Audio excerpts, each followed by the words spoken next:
tous, j'espère que vous allez bien. On se retrouve, on est le lundi 17 juin et je commence avec vous cette nouvelle semaine de vlog, le 14e vlog.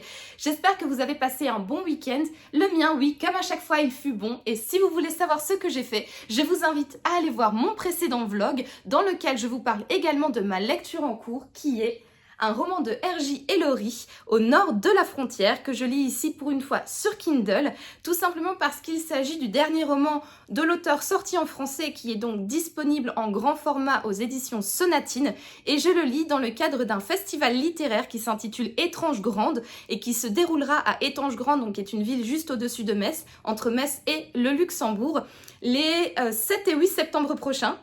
Ce festival réunit plusieurs auteurs de différents types de littérature. Il y aura des auteurs de littérature jeunesse, des auteurs de littérature fantastique et bien évidemment des auteurs de polar.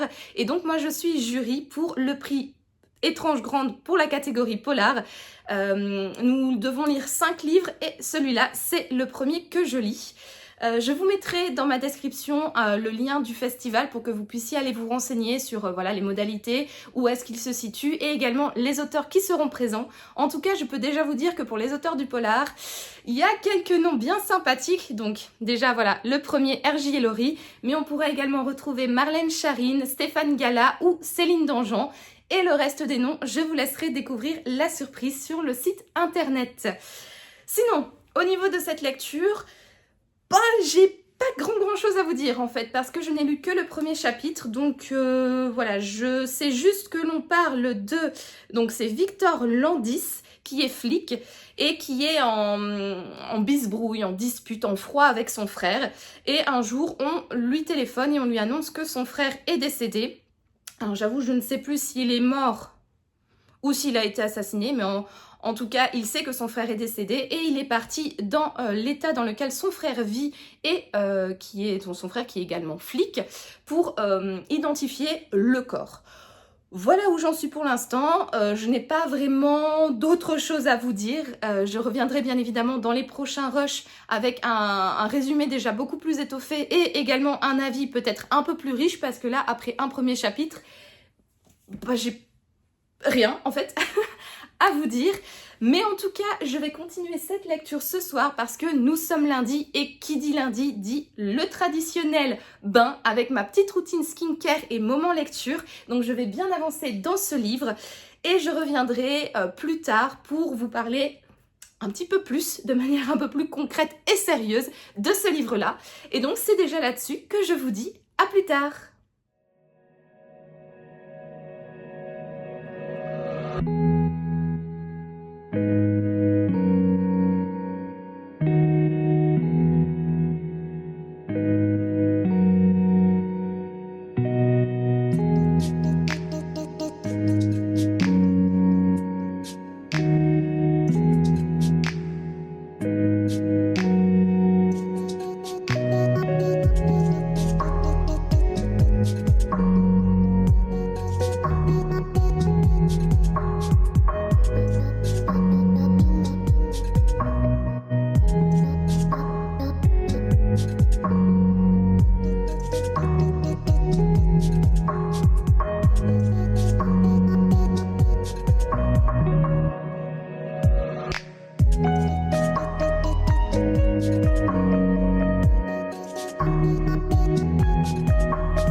On est vendredi et c'est enfin le week-end.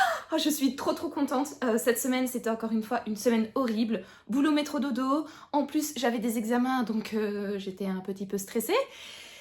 Et là, la semaine est enfin terminée. Et en plus, ce week-end, les amis, je suis trop contente parce que, alors non, je ne vais pas à un salon littéraire, mais je vais voir ma copine Lucie à Paris. Coucou Lucie d'ailleurs, si tu passes par là. Donc on s'est prévu un petit week-end entre copines, donc je pars demain matin à Paris et je reste jusque lundi soir. Et ça va être trop bien, on va aller visiter des musées, on va boire et après avoir bu, je parlerai sans doute comme ça. On va boire des Aperol Spritz ensemble, on va papoter, bref, ça va être trop bien. Donc, je vais pas beaucoup lire ce week-end, mais au moins j'ai quand même 2h30 de train où je pourrais lire, donc voilà, on va dire que ça rattrape un petit peu.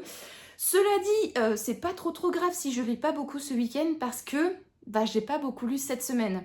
Je suis toujours donc Au nord de la frontière de R.J. Hillary, que je lis donc sur mon Kindle, qui est du coup son dernier livre sorti en français, donc que vous pouvez retrouver chez les éditions Sonatine. Et j'ai pas des masses lues, hein. J'ai lu 27 chapitres, je suis à 29% du livre. Donc voilà, depuis dimanche, j'ai été calculée, ça correspond à environ 150-160 pages sur 496, il me semble. Donc voilà, j'ai pas des masses lues, hein. Si on compte depuis dimanche, ça fait 6 jours. Ouais, c'est pas fameux. Mais bon voilà, c'est comme ça, encore une fois, dans la vie, il y a des hauts et des bas, et parfois on ne peut pas passer son temps à lire, malheureusement, j'aimerais bien, mais non, il faut que j'aille travailler, il faut que j'aille passer des examens, et il faut que j'aille faire les courses, bref, l'ennui, quoi. Non mais bon, trêve de bavardage, du coup, j'ai quand même bien avancé, je vous ai dit, j'ai lu 27 chapitres. Alors, au niveau de l'histoire, donc je vous l'avais dit dans le précédent rush, on suit Victor Landis qui est un shérif dans un comté et il apprend que dans le comté voisin, le shérif qui est son frère a été assassiné et il va devoir aller, comment on dit ça, identifier son corps. Et il apprend également que son frère a été marié et qu'il a une petite fille. Et il va rencontrer donc son ex-femme et la fille de son frère à l'enterrement. Et voilà, il va nouer de petits liens de relation avec cette pseudo-famille. Victor n'avait plus de contact du coup avec son frère depuis extrêmement longtemps, donc c'est pour ça qu'il n'était pas du tout au fait de sa vie. En parallèle de cela, il va découvrir le corps d'une adolescente qui a été assassinée et dont le corps nu a été déposé dans un lac. Il va remarquer que ce cas correspond à 2 autres cas dans 2 autres États. Et donc je suppose que donc il va enquêter sur ce meurtrier qui tue les adolescentes, les dénude et les jette comme ça en pleine nature. Et en parallèle, il va enquêter sur la mort de son frère, qui est donc un assassinat. Et je suppose, en tout cas j'espère que les 2 enquêtes vont peut-être se rejoindre. Voilà. Alors, je suis encore assez dans le flou. Là, ici, où j'en suis, on a découvert donc le 3e cadavre, la 3e adolescente assassinée. Et j'ai lu, donc comme je l'ai dit, 29% du livre.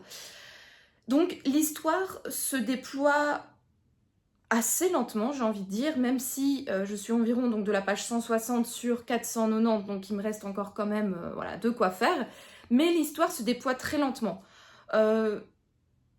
Pour autant, je ne trouve pas ça ennuyeux. Je trouve ça hyper intéressant. Déjà, je trouve que la plume d'R.J. Hillary, elle est hyper agréable. Elle est hyper fluide, ça se lit très bien. Il fait beaucoup de descriptions, mais c'est pas ennuyeux. C'est vraiment très immersif.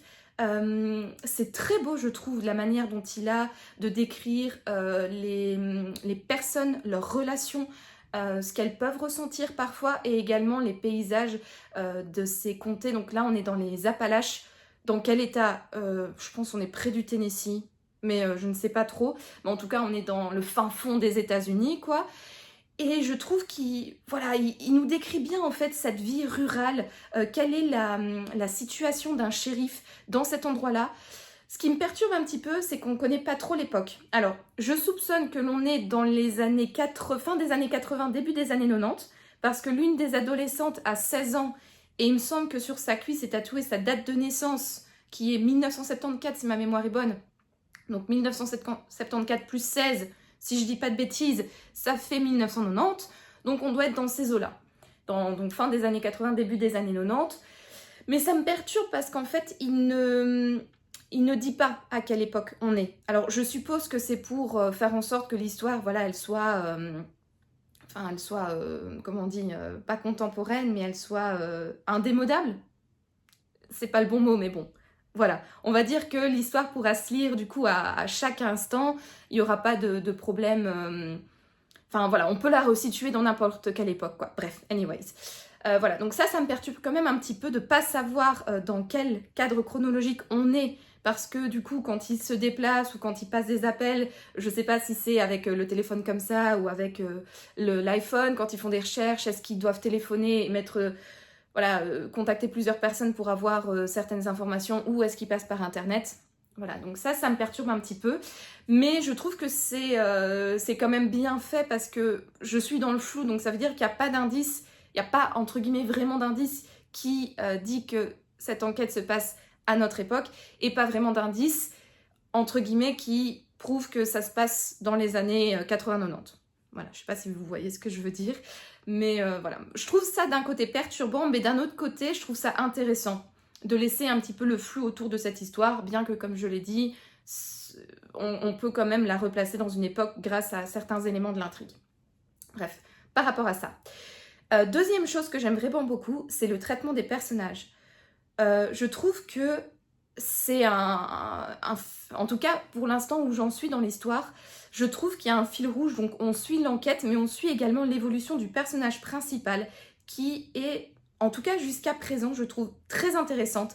J'imagine un petit peu ce que ça va arriver, ce qui va suivre par rapport à ce personnage, donc Victor Landis, ce fameux shérif, dans la suite, et j'espère ne pas me tromper. J'espère vraiment que l'impression que j'ai pour l'instant va se concrétiser dans la suite de l'histoire, parce que j'ai l'impression que, en plus d'une recherche criminelle, donc de savoir qui a tué ces 3 adolescentes et qui a tué son frère, on va également suivre le développement humain de Victor Landis. C'est un homme qui est extrêmement bourru, qui n'est pas très ouvert en fait à la société, j'ai l'impression, qui est très renfermé sur lui-même. Et le fait d'avoir rencontré son ex-belle-sœur et sa nièce, j'ai l'impression que son cœur va grossir un peu plus au fur et à mesure de l'intrigue et va peut-être avoir un développement intéressant d'un point de vue humain, de s'ouvrir peut-être un peu plus aux autres et d'être moins seul, d'être moins figé dans sa solitude. Voilà, c'est vraiment une impression pour l'instant et j'espère vraiment que cette impression de développement va vraiment se concrétiser dans l'intrigue, parce que je trouverais ça vraiment intéressant d'avoir 2 parallèles, en tout cas 2 fils rouges, donc l'enquête criminelle et le développement du personnage principal. Ça, j'apprécie énormément quand les personnages sont très bien travaillés comme cela. Sinon, donc je l'ai dit, la plume, je la trouve extrêmement agréable. Vraiment, c'est... Ouais, j'apprécie énormément. Pourtant, je suis pas trop fan des romans extrêmement descriptifs et extrêmement lents. Je pense que j'en ai déjà parlé sur cette chaîne. Mais pourtant, ici, je sais pas, je me laisse porter et je trouve ça assez agréable. Bien évidemment, l'enquête passe, en tout cas pour l'instant, un petit peu au second plan. Alors oui, il se renseigne à gauche, à droite sur certaines choses, mais voilà, c'est assez lent et donc... Moi, je trouve que ça passe entre guillemets au second plan. Mais bon, elle est quand même... on parle quand même beaucoup de l'enquête dans cette histoire. Sinon, qu'est-ce que je voulais dire? Ah oui, aussi au niveau des personnages, j'aime énormément donc le personnage de Victor. Parce que je trouve qu'il a un humour et une personnalité, moi, qui me plaît beaucoup.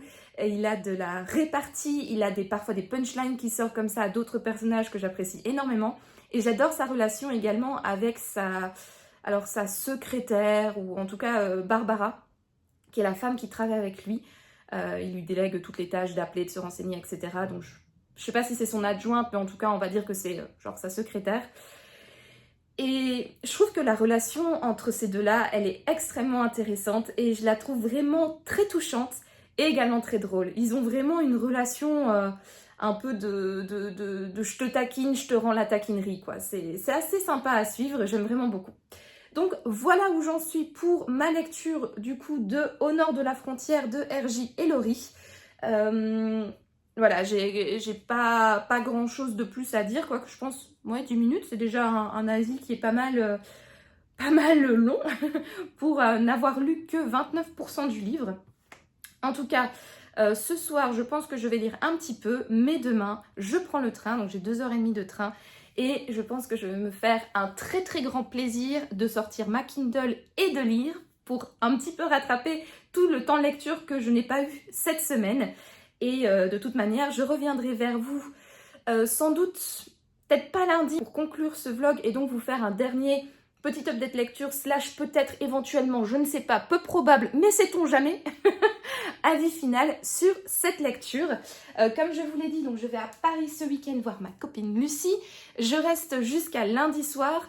Lundi soir, je ne sais pas si je reprendrai la caméra vu que comme je n'aurai pas vu mon mari de tout le week-end, forcément j'aurai envie de passer un petit peu de temps avec lui pour lui expliquer toutes mes aventures parisiennes. Donc je reviendrai vers vous sans doute mardi pour conclure ce vlog. Et c'est donc là-dessus que je vous dis à plus tard.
Hello, on se retrouve, on est mardi 25 juin aujourd'hui, c'est l'anniversaire de mon chat, il a 4 ans aujourd'hui, mon petit père. Et du coup, comme d'hab, il est très loin de moi vu que je filme, donc voilà.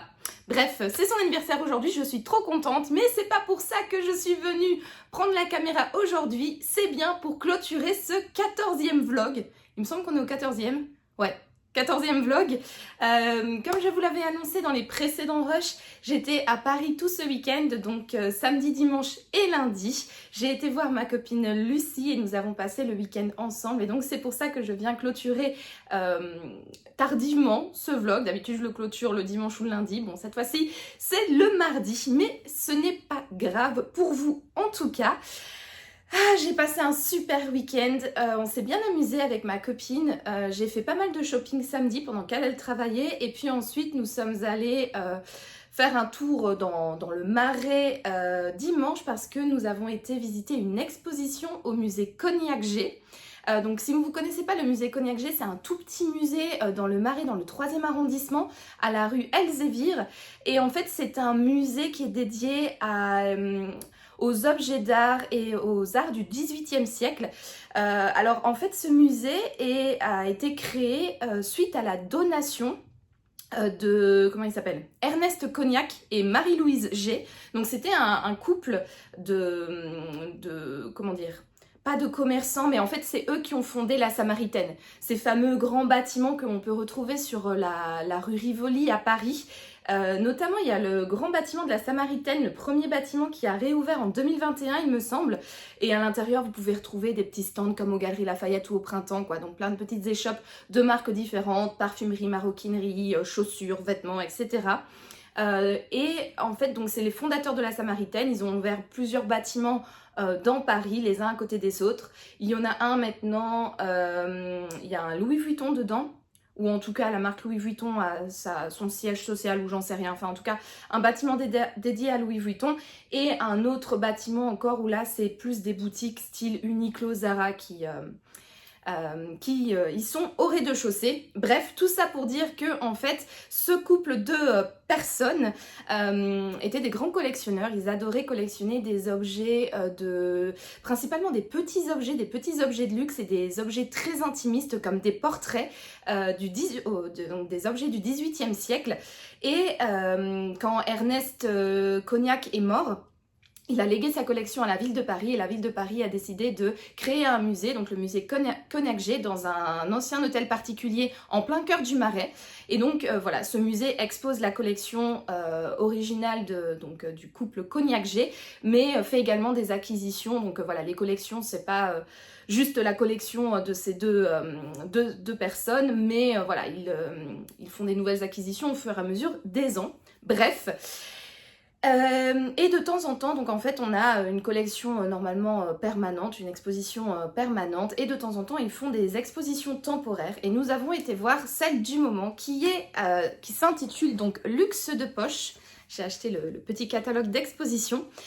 C'était donc une exposition dédiée aux objets, aux objets miniatures, comme ils disent ici, petits objets précieux au siècle des Lumières. Donc plein d'objets miniatures et très sophistiqués, comme des tabatières, des petits étuis, des boucles de ceinture, des boucles de chaussures, des boutons. Voilà, vraiment tout ce qui est objet miniature, de luxe et sophistiqué. Il y avait pas mal de pièces exposées. Et également divisées en plusieurs thématiques. Donc il y avait la thématique par exemple donc, des arts,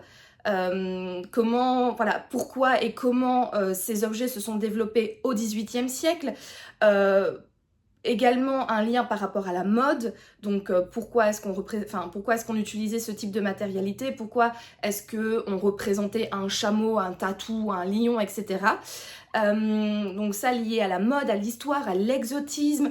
Il y avait également tout un pan technique. Enfin, bref, c'était une exposition vraiment complète autour de ces objets de poche. Pourquoi sont-ils apparus? Comment ont-ils été réalisés? Quelles étaient leurs matérialités? Quelles étaient leurs finalités? Et comment ces objets se développaient dans la société? Et quelles étaient leurs utilités à l'époque? Outre par exemple une tabatière, ça contenait du tabac qu'on venait du coup sniffer. Mais également c'était un témoin du statut social de la personne qui portait la tabatière, et au plus la tabatière était richement décorée et avec des matériaux très luxueux, ça représentait le statut social de la personne. Voilà, donc c'était vraiment à travers plein d'objets, voilà, une vaste explication de ces petits objets de luxe. Et donc je suis allée voir cette exposition avec ma copine Lucie et c'était la partenaire idéale pour ce genre d'exposition parce que Lucie est une grande amatrice et une grande connaisseuse de tout ce qui est les arts décoratifs et les objets d'art du XVIIIe siècle. Elle a notamment fait son mémoire sur les tabatières et donc en plus de l'exposition, j'avais les explications de Lucie qui m'a appris plein d'anecdotes comme ça sur plusieurs objets, plusieurs orfèvres ou alors plusieurs manufactures également. Du coup voilà, c'était... en plus j'avais ma petite guide privée, on va dire ça comme ça. C'était vraiment chouette. Pour donner un exemple, elle m'a parlé d'un objet qui était exposé. Et le cartel était très succinct. Il disait juste, voilà, étui... attendez, il faut que je le retrouve déjà. Alors...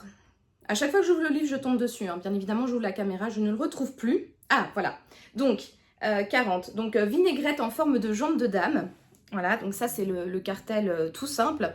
Et en fait, dessus, il y a une inscription qui dit « Son sort j'envie ». Et voilà à quoi ressemble en fait cet étui, donc cette vinaigrette. Et donc, Lucie m'a expliqué que donc son sort j'envie, c'est écrit ici tout autour du petit clapet. Et en fait, ça fait référence à la petite tique qu'il y a ici au-dessus de la jambe, donc juste au-dessus du genou. Parce qu'en fait, c'est censé représenter une jambe de femme. Et à l'époque, voilà, on ne montrait pas ses chevilles, on ne montrait pas ses genoux, on ne montrait pas ses mollets, on ne montrait rien du tout. Et du coup, c'est un peu une petite blague grivoise d'un homme qui dit, bah voilà, il envie le sort de la tique parce qu'il a réussi à monter sous la jupe de cette femme et à trouver un emplacement bien agréable au-dessus de son genou. Donc voilà, ça c'est les petites anecdotes que Lucie m'a sorti au fur et à mesure de la visite. Elle m'a également expliqué en détail un flacon de parfum qu'elle adore et qu'elle a étudié et qu'elle s'est fait également tatouer sur sa cuisse. Donc voilà, donc exposition très intéressante et voilà, que j'ai passé en très très bonne compagnie en plus. Alors si ce genre d'exposition vous intéresse, je vous invite vraiment à aller la voir. Donc elle se tient jusqu'au 29 septembre, si je dis pas de bêtises. Fin septembre, ça c'est sûr. Donc au musée Cognac-G. Et c'est une toute petite exposition, en fait, il y a quoi? Il y a 4, 5, il y a je pense 7 salles et encore 4-5 salles de l'exposition permanente en fait qui ne démonte pas pour les expositions temporaires. Donc la visite est quand même faisable dans un délai très très court. Je pense qu'en 1 heure vous avez facilement fait le tour. Et franchement ça vaut vraiment le coup, les objets sont juste magnifiques, c'est des tout petits objets, enfin quand on voit par exemple ici voilà en forme de tatou, donc pour expliquer qu'on s'inspirait énormément de l'Orient pour de la Chine, de l'Orient, etc. pour les objets, donc le fameux exotisme, hein, qui était très, très populaire à l'époque. Voilà, on apprend également voilà, usage, pratique et gestes des objets en mouvement, où on voit par exemple des costumes avec des poches de l'époque. Donc ça, c'est les poches des robes des femmes à l'époque, qui étaient portées en dessous du tissu et des espèces d'armatures qu'elles avaient sur leurs robes. Donc voilà, c'est vraiment très, très intéressant. Les objets sont juste... c'est magnifique, quoi. Enfin, ouais, par exemple, des petits objets, des petites tabatières. Qu'est-ce qu'il y a encore d'autre que j'avais aimé? Alors oui, il y a donc forcément les objets de luxe, mais également des tableaux ou alors des gravures de l'époque qui remettent un petit peu les objets dans leur contexte et qui expliquent un petit peu leur utilisation. Voilà, par exemple, ici, il y avait pas mal de... pommeau de canne également qui est exposé, donc voilà, il y a des petites gravures qui accompagnent, il y a également des vêtements, des pantalons, voilà, des boucles de chaussures par exemple, des dessins préparatoires pour des broderies. Voilà, c'était vraiment une exposition très très complète et j'ai trouvé ça vraiment intéressant. Voilà, bref. Donc voilà pour ma petite visite d'exposition de dimanche avec ma copine Lucie, qui fera office de point culturel de ce vlog. Voilà. Nous sommes également passés en librairie. Alors je n'ai pas acheté de romans, je n'ai pas acheté de thriller, je n'ai pas acheté de polar, je n'ai pas acheté de cozy mystery. En revanche, j'ai acheté un livre un peu plus culturel également. On a On l'a vu avec Lucie et on a tous les deux flashé sur ce livre et donc on l'a emporté chacune un exemplaire. Donc les curiosités de Paris, inventaire insolite des trésors minuscules. Et en fait ce sont tous des détails dans les rues, sur les bâtiments, dans les parcs. Voilà, tous des petits détails, par exemple ici, voilà, à l'épreuve du temps, donc toutes les horloges que l'on peut apercevoir dans Paris. Donc ici, les horloges solaires, mais également les horloges mécaniques, comme par exemple ici, c'est le... Ah, comment elle s'appelle celle-là? Elle est magnifique aussi, cette horloge, mince, je le dirais 1000 fois, le défenseur du temps, voilà. Elle est située juste à côté du musée Pompidou, dans une petite ruelle. Vous avez un Leroy Merlin et juste derrière le Roi Merlin, c'est français ce que j'ai dit? Oui, il y avait un Leroy Merlin et juste derrière le Leroy Merlin, vous avez des espèces de petites ruelles comme ça. Et il y a le défenseur du temps et chaque heure, elle se met en mouvement parce qu'en fait, pendant des années, cette horloge était cassée et n'avait pas pu être réparée. J'ai appris dans le livre parce qu'elle n'a pas pu être réparée parce qu'elle était située à la base sur un territoire privé, donc c'est-à-dire qu'elle appartenait... elle appartenait pas à la ville de Paris. En fait, c'était les habitants qui habitaient dans l'immeuble sur lequel l'horloge est accrochée qui devaient subvenir à son entretien. Et donc, du coup, ils n'avaient pas forcément envie de payer pour la réparation. Puis, bon, le livre date de je ne sais pas quelle année, mais en tout cas, depuis l'année dernière, il me semble, depuis 2023, l'horloge a été restaurée. Et donc, maintenant, elle est de nouveau... elle peut de nouveau bouger quand les heures sonnent. Et également, il y a des heures particulières. J'avais lu ça, voilà, à 12h, 18h et 22h, l'homme est attaqué par les 3 animaux à la fois. Parce qu'ici, vous avez un petit bonhomme avec une épée, un dragon, un coq et un espèce de petit crabe. Et moi, quand je l'ai vu sonner plusieurs fois, c'est à chaque fois le dragon qui bouge et donc le défenseur qui essaye de le combattre. Et apparemment, donc à 12, 18 et 22, ce sont les 3 animaux qui bougent et qui attaquent le défenseur du temps. Donc voilà, si vous êtes juste à côté du musée Pompidou, je vous invite à aller voir cette horloge, elle est aussi très intéressante. Enfin bref, je m'égare, mais voilà, ce petit livre du coup... voilà, recense un petit peu des petits détails que l'on peut retrouver dans les rues de Paris, sur les bâtiments, dans les parcs, etc. Comme par exemple ici, un bestiaire fabuleux, donc sur la cathédrale et sur des bâtiments. Voilà, donc tous des petites anecdotes, des petits détails que l'on peut remarquer en se promenant en rue. Et moi, je suis toujours très friande de ce genre de choses parce que j'adore me promener dans les rues de Paris. Pour preuve, j'ai marché... Alors, c'était 14 km samedi, 8 km dimanche et 10 km lundi. Ou 12 km, ouais, 12 km lundi. Donc voilà, une moyenne, une bonne moyenne hein, au niveau des kilomètres sur mon week-end. Et ce que j'adore en fait, c'est flâner dans les rues et justement lever le nez et regarder les petits détails que l'on trouve un peu partout dans la ville. Je trouve ça hyper intéressant. Et donc du coup, on trouvait avec Lucie que ce livre était... voilà, un bon petit guide et qui pouvait nous livrer pas mal de petites anecdotes sur des détails un peu insolites et curieux que l'on peut retrouver dans la capitale française. Donc voilà pour mon achat de librairie. J'ai également acheté, toujours pas de livre, mais j'ai acheté 2 marque-pages. Alors, un marque-page au musée Cognacq-G, donc qui est un étui, alors étui en forme de poisson articulé, pardon, j'arrive plus à parler, étui en forme de poisson articulé, 18e siècle, or, émail, rubis ou spinel ou grenat, et donc qui est dans les collections du musée Cognacq-G. Donc voilà, petit souvenir de mon exposition. Je trouvais vraiment hyper sympa cet étui, hyper drôle, donc voilà. Après au niveau des marque-pages, j'avais pas des masses de choix hein, au musée, il y avait juste celui-là. Mais je le trouvais cool, donc du coup, je l'ai emporté avec moi. Et le deuxième marque-page que j'ai pris, c'est du coup à la librairie La Mouette Rieuse qui est toujours dans le Marais, où j'ai acheté le livre Curiosités de Paris. J'ai acheté également ce petit marque-page parisien avec des petits chats, forcément. On va pas se mentir, hein, c'est juste parce qu'il y a des petits chats que je l'ai acheté. Voilà, donc Lucie me l'a montré, elle fait « Non mais regarde un marque-page de Paris avec des chats !» Moi j'étais là « Oh, Paris, des chats, ok, c'est bon, je le prends. » Et donc voilà, j'ai emporté ça également avec moi. Sinon, donc voilà pour mes achats. Bon, je vous passe les détails des autres choses que j'ai achetées, hein. J'ai été faire du shopping samedi et voilà, ça n'a rien à voir en tout cas avec la culture ou la littérature, donc je vous passe les détails. Sinon, au niveau de ma lecture en cours, je suis toujours dans la lecture de R.J. Ellory, donc Au nord de la frontière, que je lis sur ma Kindle, donc ce livre-ci. Alors, comme prévu, je n'ai pas beaucoup lu hein, ce week-end. Je n'ai pas beaucoup lu non plus dans le train. Je pensais lire un peu plus, mais au final, j'étais vraiment fatiguée. Le week-end dernier, c'était... Wow. Bref, une semaine horrible. Et donc, du coup, je n'ai pas beaucoup avancé. Je suis au chapitre 32. Je regarde juste, je retourne. Toup, toup, il est là. Chapitre 32. Donc, je suis à... Je m'en sors pas avec la...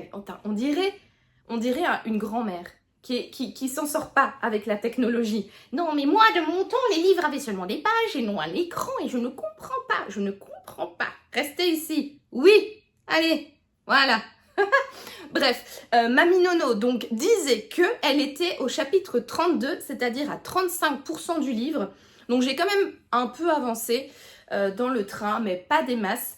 Je reste toujours sur ce que j'ai dit précédemment. En fait, j'ai pas grand-chose de plus à dire.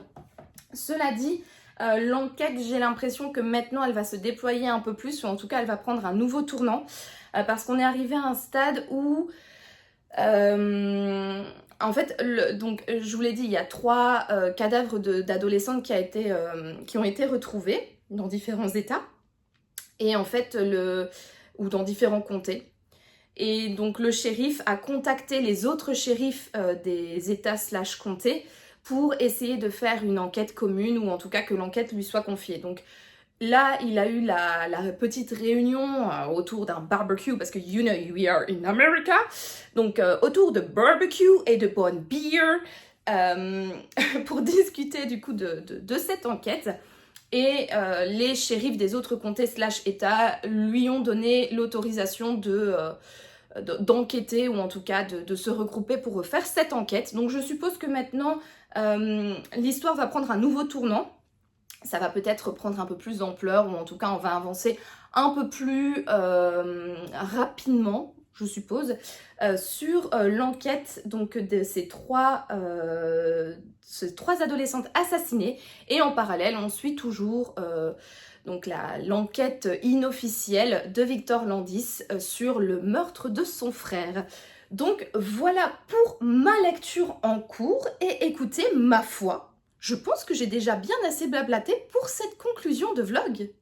Et voilà, c'est sur cette explication de mes aventures parisiennes et mini-update lecture que je clôture ce 14e vlog. Je vous remercie d'avoir regardé cette vidéo. Si vous l'avez aimé, n'hésitez pas à me laisser un petit pouce bleu et un commentaire et également à vous abonner à la chaîne pour me soutenir. En attendant, je vous souhaite de passer une agréable soirée, une agréable journée ou une agréable nuit, peu importe, et je vous dis à bientôt pour de nouvelles aventures livresques. Ciao!